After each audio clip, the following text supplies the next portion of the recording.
This happened back in 1989. I was 34 and an environmental researcher. I decided to study climate change in a remote part of Alaska. I thought it would help me clear my head after a tough breakup. I set up my camp in a quiet spot surrounded by tall trees and a distant river. I felt peaceful at first, but that all changed soon enough. On my second night, I woke up to strange sounds. They were soft and musical, coming from the trees. I thought it was just the wind or maybe an animal. I tried to ignore it, but the sounds kept getting louder, wrapping around me like a cold blanket.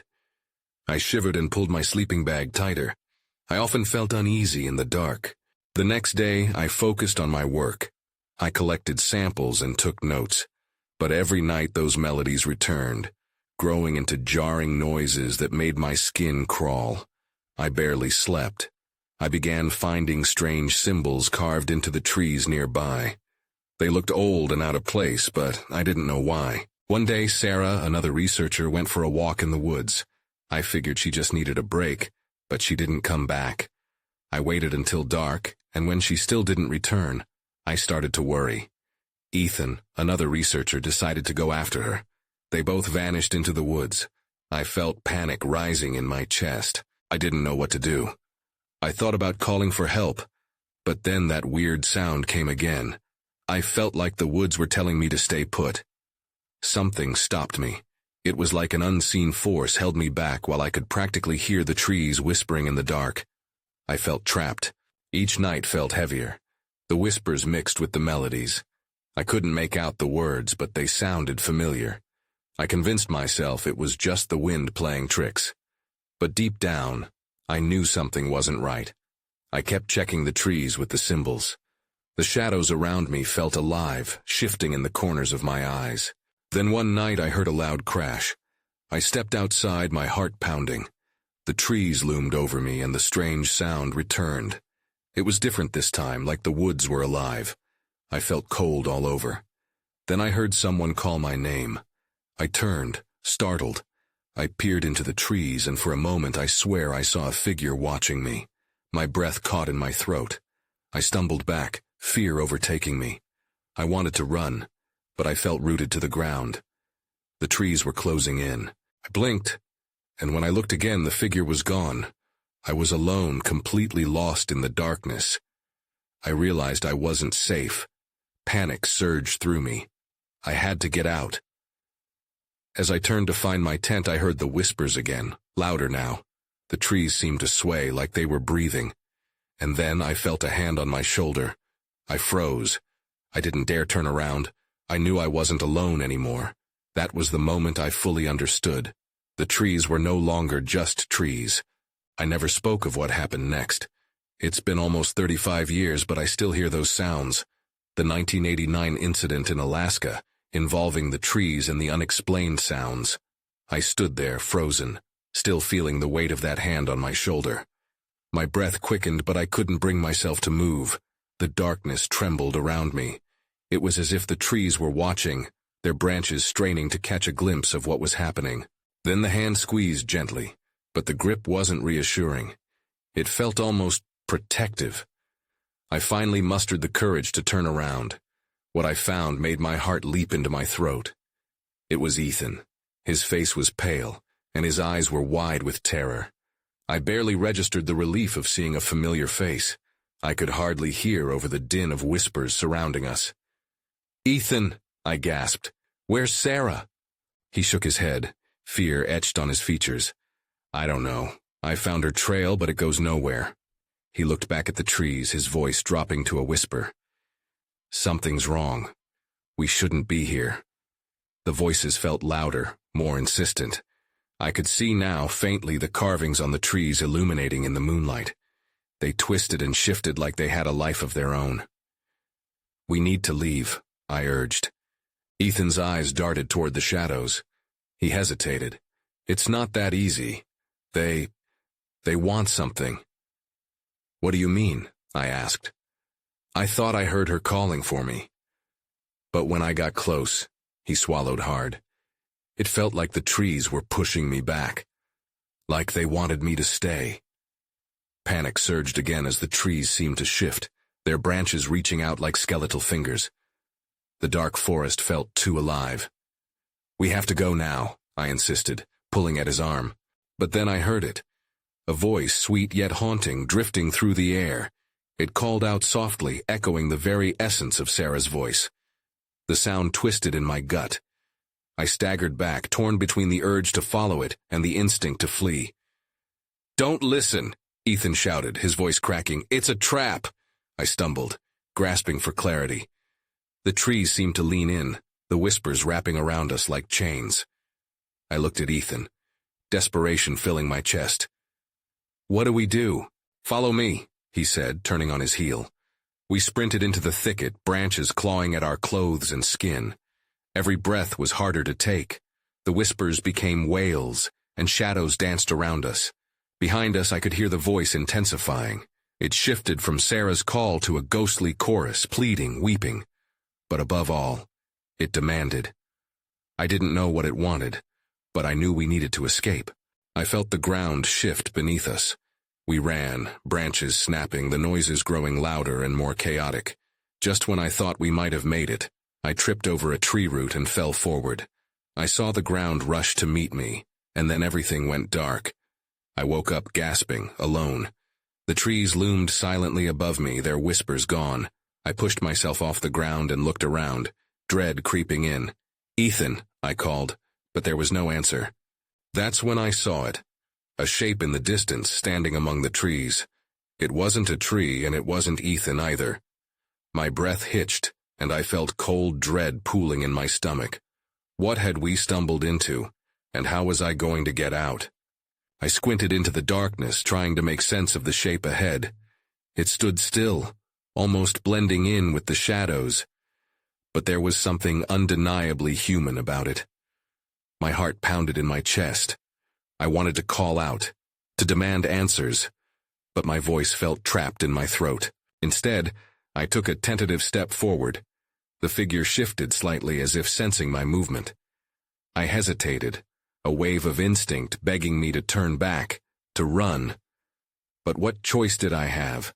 I couldn't leave Ethan behind, and this was the only lead I had. "Who's there?" I croaked, hoping to provoke a response. The figure took a slow step toward me, its features becoming clearer. It was a woman, her hair wild and tangled, her skin streaked with something dark, mud, blood, or something worse. "Sarah?" I whispered, hardly daring to hope. She shook her head. "Not Sarah, she's not here." Her voice was raspy, like dry leaves rustling together. "You shouldn't have come." "I came to find her," I exclaimed, desperation spilling into my tone. "Where is she?" The woman's expression changed, fear flickering in her wide eyes. "You have to go back. The trees, they don't like visitors." A cold breeze swept through the clearing, rustling the leaves and sending a shiver down my spine. I glanced back at the thicket from where I'd come, then returned my attention to the woman. "What do you mean? We didn't choose to be here. We were just looking for her." A wretched sound echoed around us like sorrowful moaning, deeper and more resonant than the whispers I'd heard before. The woman flinched, her gaze darting nervously toward the trees. "They are calling her," she warned, her voice trembling. "You must leave before it's too late." "Just tell me where she is," I pleaded. "I can help her." At that, the woman stepped back, the shadows pulling at her like thin fingers. "You can't help anyone. You must escape." Before I could respond, the ground trembled beneath my feet. I stumbled as a heavy weight settled over the air. The trees seemed to lean in, closing off the route behind me. I could feel the oppressive energy building, suffocating and thick, as if the forest itself were alive, angry with us for intruding. "I can't leave without her," I yelled, panic clawing at my throat. But the woman was fading, melding with the darkness, her eyes widening with terror. "Run!" she shouted before disappearing completely, swallowed by the gloom. My instincts kicked in, and I turned to flee. I sprinted into the thicket, branches whipping at my face. The whispers rose to a deafening crescendo. Something was chasing me. I could feel it, a malevolence at my back that promised devastation. I could almost hear Ethan's voice calling out to me, urging me to keep going. An image of him flashed through my mind, his pale face etched with worry. "Ethan!" I shouted as I ran, hoping he somehow heard me. But as I pushed deeper into the darkness, the ground shifted again, wider and more treacherous than before. A root snagged my foot, and I tumbled forward, crashing down. I braced for impact, but darkness consumed me once more. When I awoke again, the air felt alive. The trees whispered once more, carrying the weight of lost souls and unfulfilled promises. Instinctively, I knew I wasn't alone. Someone else was here, and I hadn't run far enough. "Help me," a voice called, familiar yet twisted, echoing through the trees. I tasted fear on my tongue. This time, I felt the urgency in my gut, sharp and demanding. If I didn't find Ethan soon, it would be my name they would echo. I blinked against the thick darkness, disoriented. The sounds swirled around me, whispers blending together, crying out for something just out of reach. "Ethan!"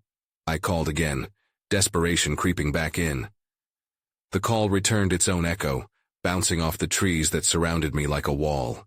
"Help me," the voice whispered again, sharper this time, and my heart sank. I recognized it. It was Ethan's voice, but twisted, like an old record scratched and repeating. "Where are you?" I pushed through the noise, searching for a direction, a sign. And then I saw it. Faint, a flicker of light through the thicket. I dashed towards it, my legs pumping, each step weighed down by an unseen force.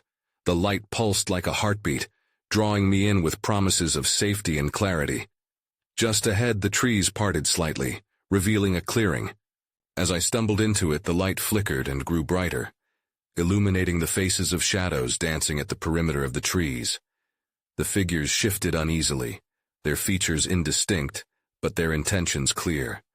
They were watching me, echoing my thoughts, each simulating grief. "Where is he?" I gasped, but my voice trembled and cracked. The light dimmed, and with it, hope waned. "Ethan!" I shouted again, desperation fueled by the growing dread that something terrible had happened. The figures in the shadows began to murmur, their voices overlapping, more and more disquieting. Then from within the light a form stepped forward. It was a man, thin and gaunt. His eyes were sunken deep within his skull, but I recognized him immediately. "Ethan," I whispered. But it wasn't my Ethan. The version that stood before me wore his likeness, but bore the mark of fatigue and distress, a broken reflection. "Help me," he repeated, his voice cracking into an almost inaudible plea. Panic surged through my veins. I took a step back. "What's happening? I thought you were—" My words trailed off. A chill settled in my bones. "What did you call me here for?" The man, my brother, clutched his head, then pointed a long, trembling finger towards the trees. "Help! Us!" he gasped. "The trees, they keep us. We can't leave. You have to do something." I shook my head, gripped by confusion and fear. This wasn't the reunion I'd hoped for, and the urgency mounting in the air suffocated me. I could feel the trees shifting, leaning closer, intruding into the clearing. Their whispers were sharper now, accusatory and mocking. "They want you," Ethan's doppelganger rasped. "You were brought here for a reason. It's not just about us." Before I could respond, a loud crack pierced the air, severing the silence. The ground trembled beneath me once more, the earth shifting ominously. The trees groaned, and before I realized what was happening, tendrils of darkness, like black smoke, snaked toward me from the trunks. Suddenly all thought fled.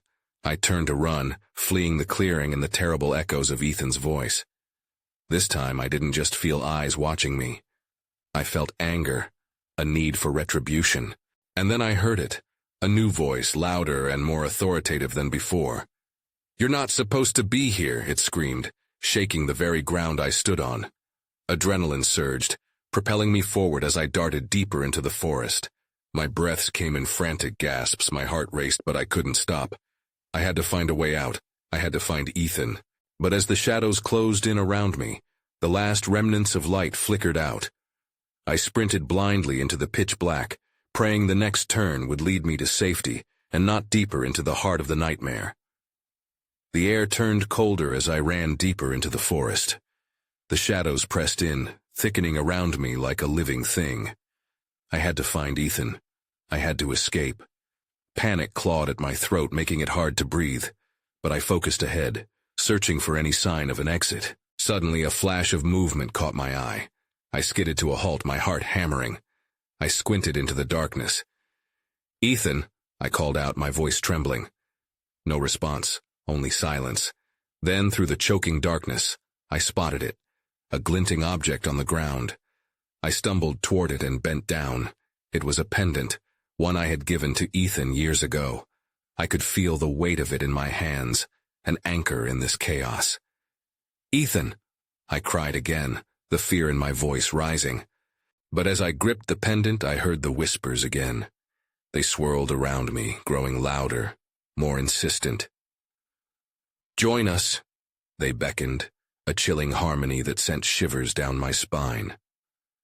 I shook my head, trying to block them out, but the voices mingled with memories of laughter, of warmth, of a brother I desperately wanted to find. I glanced back the way I had come. The shadows shifted, and I could make out brief flashes of movement. The figures from the clearing, were they following me? "No," I whispered to myself. "I can't let them catch me." I gripped the pendant tighter and turned sharply to my right, hoping to find a path, anything to lead me away from that suffocating darkness. That's when I saw it, a faint glow breaking through the trees ahead. The light was soft yet inviting. I took off toward it. As I approached, I felt a sense of urgency. It was like stepping into a dream, a hopeful light in this nightmare. I pressed on until I burst into another clearing. This one was different. It glowed with an otherworldly luminescence, illuminating the forest in blues and greens. The whispers faded for a moment, replaced by an almost serene stillness. In the center stood a massive tree, its trunk thick and gnarled, roots twisting like serpents into the ground. Oddly beautiful, yet somehow menacing. I stepped closer, driven by an unexplainable urge, but a chill ran down my spine. It felt wrong. That's when I saw it, a figure crouching low at the base of the tree. My breath caught in my throat. "Ethan!" I called out, voice shaking. But as he turned, I knew it wasn't him. The face was familiar but contorted in fear. "You shouldn't be here," the figure yelled. "They'll come for you." Before I could ask what he meant, the shadows erupted from the edges of the clearing. Tendrils of darkness latched onto the tree, twisting and writhing like they had a mind of their own. I stumbled backward, terror welling inside me. What do they want? "Help!" the figure cried, desperation lighting his eyes. You have to. But whatever he was about to say was swallowed by the sound as the shadows coiled tighter around the tree, letting out a scream that resonated deep within my bones. I turned to run again, but the shadows guarded every path. They were closing in, their whispers rising to a crescendo. A heartbeat echoed in my ears, quick and primal. I mustered my courage. "Get away from me," I shouted into the darkness, but my defiance felt futile. As the shadows loomed, I understood. This wasn't just about finding Ethan anymore. It was about survival. I needed a plan. I needed a way to break free. But just then, a chilling realization struck me. I wasn't just being hunted. I was part of this twisted game, and I had no idea how to play. Heart racing, I searched for an escape route. Every direction I turned, the shadows seemed to solidify, blocking me in. I clutched the pendant tightly, as if its comfort could ward off the encroaching darkness. The whispers morphed into a harsh, mocking laughter that echoed through the clearing, chilling me to my core. Then I spotted something unusual at the base of the massive tree, a loose root that appeared to form a small tunnel. My instincts screamed at me to take the chance. I had no other options. I darted toward it, praying that it would lead me to safety. As I dove into the narrow opening, dirt and leaves scraped against my arms. I crawled through the darkness, the whispers fading into distant murmurs. A part of me felt a flicker of hope, but the damp air was thick with a sense of dread. I forced myself to push forward, my hands trembling. Suddenly a sharp pain shot through my leg. I yelped, pulling back instinctively. I shined my phone's light toward the agony in my thigh. A thorny vine had snagged me, holding tight. I groped for it, cursing as it dug deeper into my skin. I had to keep moving. Come on, I urged myself, a hitch of panic in my voice. With one hard pull, I tore the vine away. Blood trickled, but I forced myself deeper into the tunnel. The space opened up on the other side, and I tumbled into a small chamber. I gasped, shaking off the dirt. Stalactites dripped from above, glimmering in the dim light from my phone. The air was musty, filled with an ancient smell of moss and decay. Then I noticed it. A wall lined with carved images that resembled the figure I had seen. They were twisted and distorted, like a warning. I approached cautiously, tracing one of the carvings with my fingers. It depicted a scene of trees, entwined with shadowy figures, an eerie dance of life and death, and I stepped back, my heart racing once more. What did this mean? I felt the ghost of a memory tugging at me, but I couldn't grasp it. It felt important, but the fear of the approaching shadows crept back in, reminding me of my purpose, finding Ethan. Just then, a low growl echoed in the chamber. Panic surged as I turned to face the darkness I had just escaped. There, a pair of glowing eyes emerged from the shadows, watching me with an unsettling intensity. I started to back away, heart pounding, but then a voice broke through the silence. "You shouldn't have come here." The voice was deep and gravelly, sending vibrations through the air. Who are you?" I stammered, my throat dry. But before I could get an answer, the figure lunged. I barely dodged to the side, adrenaline kicking in. I was about to run when I caught a glimpse of a familiar necklace, a pendant identical to the one I had. The panic morphed into something else, a flicker of recognition. "Ethan," I whispered, realization dawning as I braced for whatever would happen next. I squinted, trying to focus on the figure in front of me. The low light made it hard to see, but the moonlit gleam off the pendant confirmed it. "Ethan," I repeated, my voice barely a whisper. The figure hesitated, those glowing eyes narrowing. "Who are you?" he asked, his voice shaky and rough. "It's me, it's Sarah, do you remember?" I stepped forward, but he recoiled as if my presence was a threat. "No, it can't be you shouldn't be here." He looked frantic, glancing over his shoulder. "You need to go back now." "Back where?" I felt a mix of confusion and urgency. "I came to find you. What happened? What's going on?" Ethan pulled at the chain of his pendant. "You don't understand. This place, it changes you." His eyes darted around as if shadows were lurking just beyond the light. "I've seen things. I've become part of them." "What do you mean?" Panic started to bubble up inside me. "You're not making any sense." "Listen," he hissed, cutting me off. "The trees, the shadows, they're alive. They feed on fear and despair. You can't stay here, Sarah. If they notice you, it'll be too late." My mind raced. I wanted to trust him, but his frantic energy left me unsettled. "But I can't leave without you." "Then you'll die." The desperation in his voice made my chest tighten. Suddenly, the growling noise returned, louder and more menacing. Ethan's eyes went wide. "We need to move. Now!" He grabbed my wrist, and I felt my heart leap. We ran deeper into the chamber, weaving around the stalagmites. The noise behind us grew, a cacophony of snarls and whispers, and I could feel the air shift, heavy with the weight of whatever hunted us. Ethan pulled me toward a narrow passage at the far end, obscured by a curtain of vines. "This way." He shoved aside the vines and we crawled through, barely squeezing into the dark tunnel beyond. As we moved, the voices swelled around us, speaking in a language I couldn't understand. I glanced back, feeling an ache in my gut. I couldn't tell if the noise was coming from the shadows or from within my own mind. "Keep going," Ethan urged, pushing me forward. The narrow space felt claustrophobic, the darkness pressing in. I could hear his breathing, labored and sharp. "Ethan, wait. What does it want from us?" I asked, my voice cracking with each word. He replied without looking back. "It wants to keep us here. We're part of the forest now." Then he stopped. "Sarah, look." I turned, the soft glow of something in the distance catching my eye.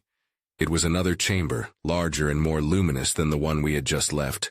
The walls shimmered, echoing with images that danced in the light. Is that?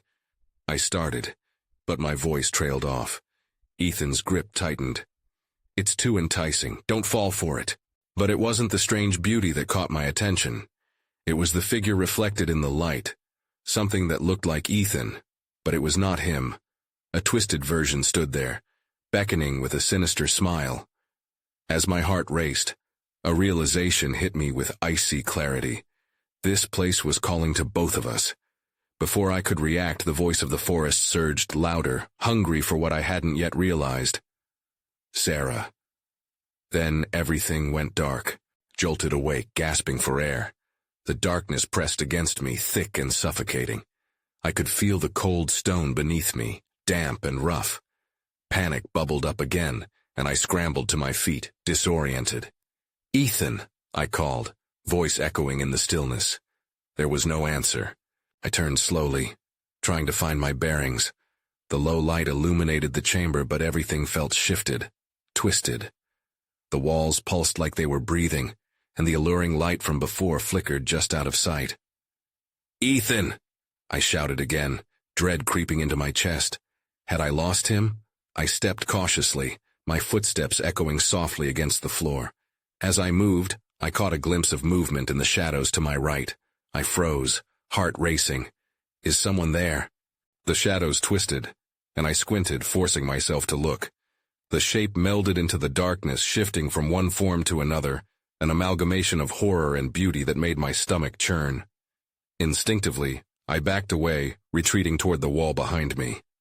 Suddenly, I recalled Ethan's warning. Shadows alive, feeding off fear. I shook my head, trying to dispel the images taunting me. I needed to get out to find Ethan, but I couldn't shake the feeling that something was wrong. Then I heard it. A distant rustle like whispers carried on the wind. My heart raced as the growling returned, layered with laughter echoing in a way that sent chills down my spine. Instinct took over, and I moved to the far side of the chamber, heart pounding in my ears.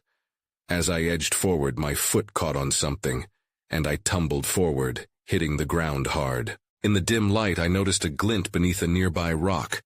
I leaned closer, hesitating for just a moment before reaching out. My fingers brushed against cold metal. It was Ethan's pendant, the one he always wore. A surge of hope mixed with dread poured through me. If his pendant was here, then he had to be close. But then I heard it again. A low, horrific growl reverberating through the chamber, closer this time. Panic gripped me tighter, and I scrambled to my feet, clutching the pendant like a lifeline. "Ethan!" I screamed, louder than before. It felt desperate, almost like a challenge. Before I could process what I was doing, I ran toward the exit where the shimmering light had been. Every instinct screamed against it, but the urge to find Ethan drove me forward. As I neared, I saw the shape of the other chamber again. It didn't shimmer like before. Instead, it pulsed, a heartbeat I could almost feel. I hesitated at the entrance. That's when I saw it, the twisted version of Ethan, reaching out, eyes full of darkness and an eerie, inviting glow. "Come, Sarah," it beckoned, voice a mockery of his. My pulse quickened. I knew I had to resist, but the light drew me in, whispering promises I dared not listen to. Ethan's voice echoed in my mind. "It wants to keep you here." With a surge of adrenaline, I turned and ran in the opposite direction, leaving the light behind. I felt it watching, waiting. But outside, the growls escalated. Shadows shifted, closing the gap between us. I ran, breath hitching, terrified of what might happen if I didn't find him first. Then I tripped again, this time falling hard. A flicker of movement caught my eye.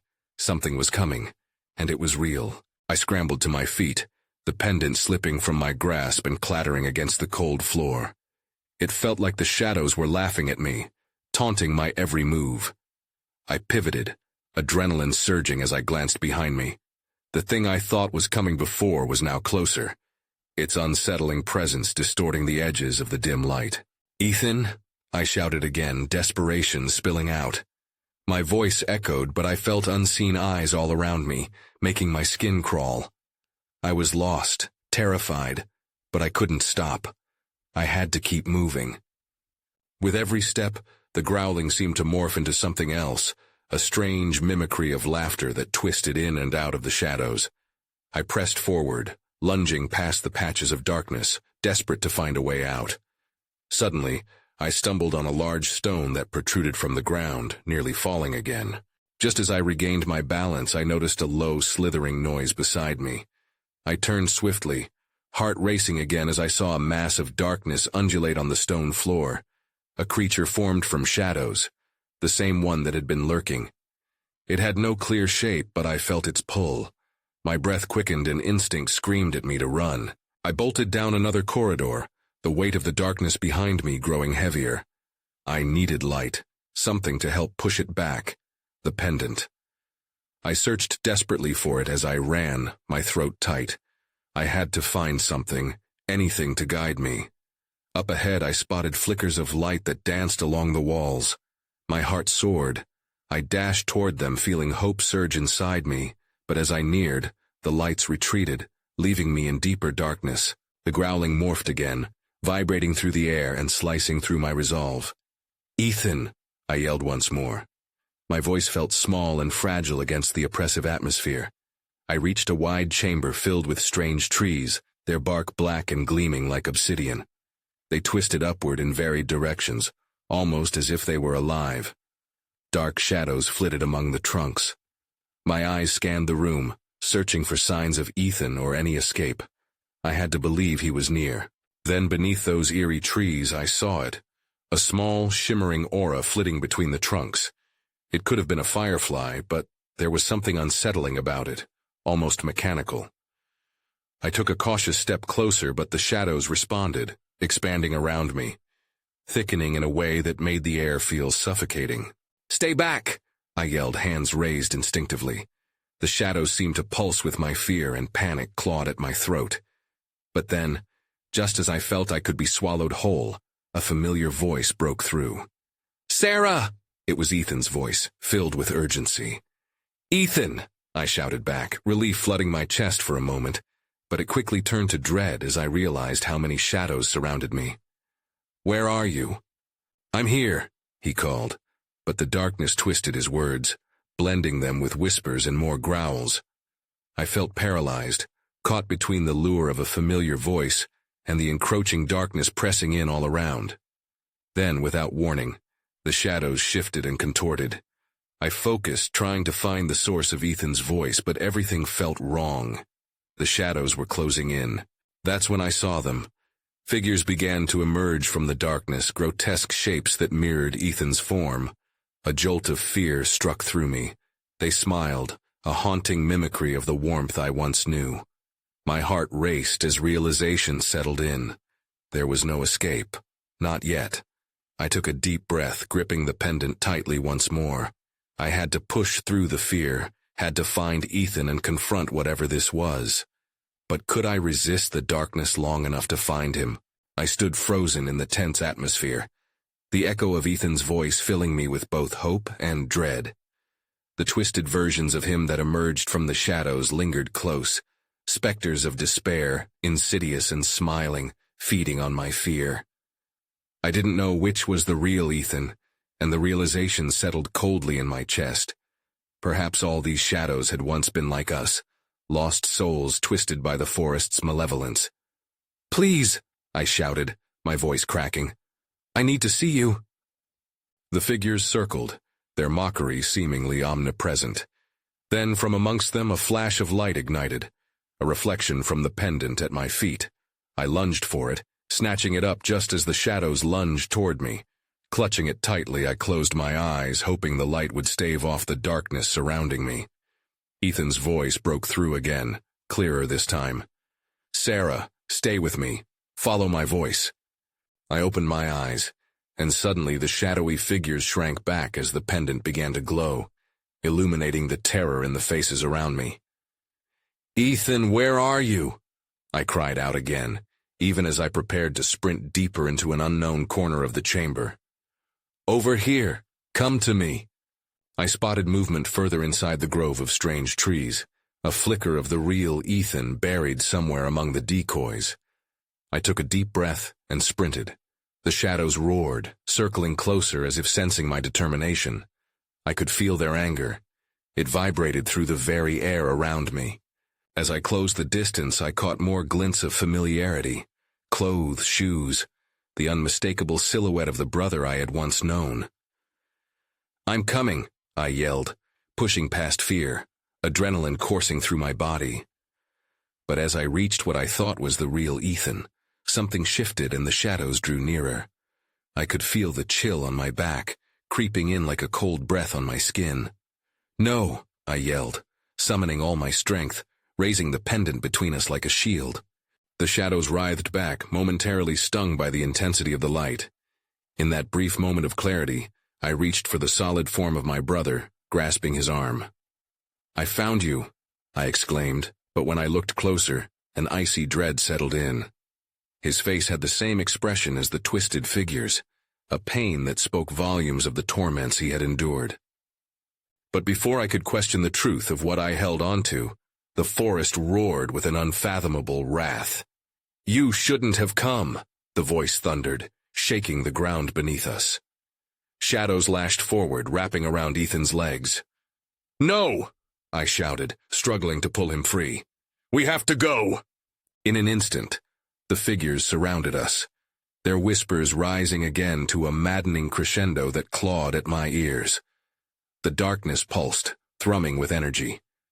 I held Ethan's pendant aloft, desperately praying for one last burst of light, pleading with whatever presence lingered in this haunted place.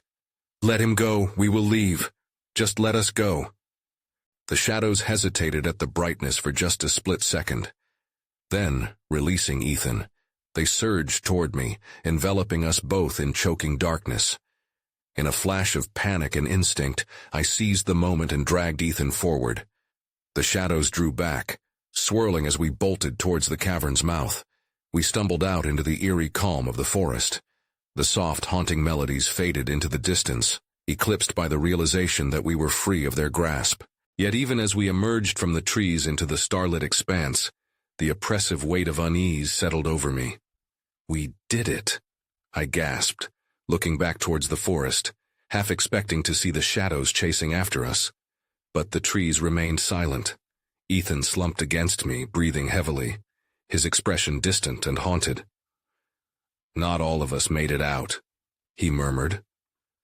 The shadows of memories haunted his eyes. Questions filled my mind, but there were no answers. "Sarah, we need to leave this place," he said, urgency tinged with despair.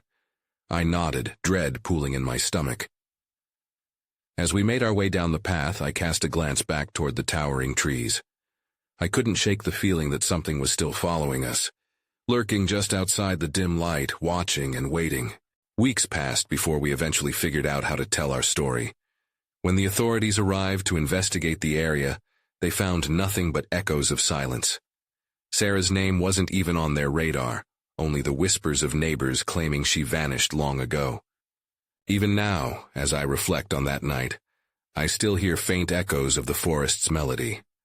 Sometimes it sounds like Sarah, sometimes it just drifts, a haunting reminder.